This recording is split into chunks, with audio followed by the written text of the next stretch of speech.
जय भोलेनाथ की दोस्तों। सावन का महीना शुरू हो गया है और सावन का ये महीना शिव जी को अर्पित है।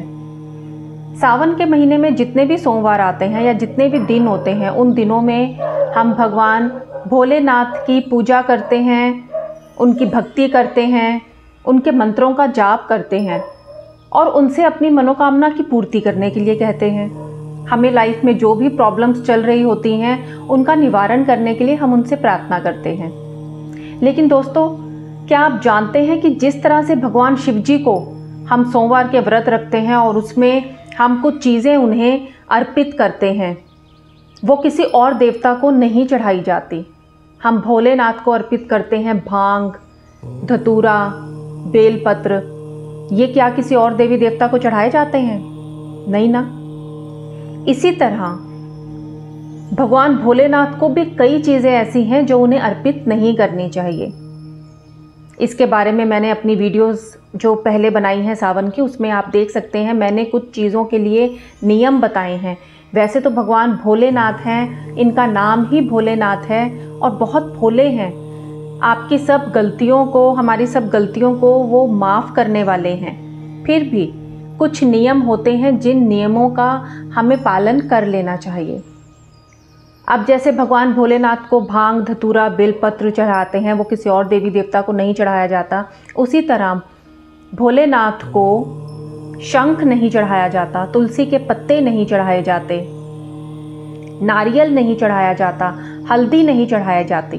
तुलसी के पत्तों के पीछे तो ये मान्यता है कि असुर राज जो था जलंधर, उनका वध किया था शिव जी ने और उनकी पत्नी, असुर राज जलंधर की पत्नी वृंदा तुलसी का पौधा बन गई थी। इसलिए शिवलिंग पर तुलसी के पत्ते अर्पित नहीं किए जाते।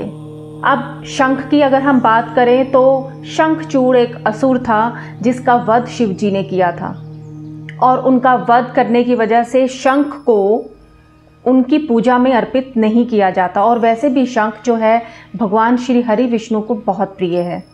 अब तीसरी चीज़ है हल्दी। दोस्तों, हल्दी खाने पीने की चीज़ों में तो उसका टेस्ट बढ़ाती ही है, लेकिन जो ब्यूटी प्रोडक्ट्स होते हैं, सौंदर्य की जो सामग्री होती है, उसमें भी हल्दी का उपयोग होता है। और जो शिवलिंग है वो पुरुषत्व का प्रतीक है और हल्दी को मेकअप के प्रोडक्ट्स के रूप में यूज़ किया जाता है और हल्दी को हम लोग खाने के सामान में इस्तेमाल करते हैं। तो कहा जाता है क्योंकि शिवलिंग जो है वो पुरुषत्व का प्रतीक है, इसलिए भी हम हल्दी को भगवान शिवलिंग पर अर्पित नहीं करते। इसी तरह कुमकुम और रोली को भी शिवलिंग पर कभी अर्पित नहीं करना चाहिए। फूलों में भी कनेर और कमल के अलावा कोई भी लाल रंग का फूल शिव जी को नहीं चढ़ाना चाहिए। केतकी का फूल, कनेर का फूल निषेध माना गया है।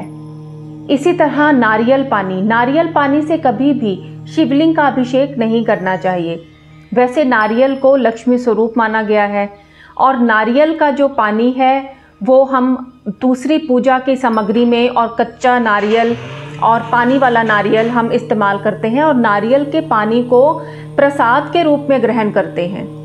इसलिए भी अगर हम नारियल को शिवलिंग पर अर्पित करते हैं, उसके जल को शिवलिंग पर अर्पित करते हैं, तो वो आम इंसान को वो ग्रहण नहीं करना चाहिए।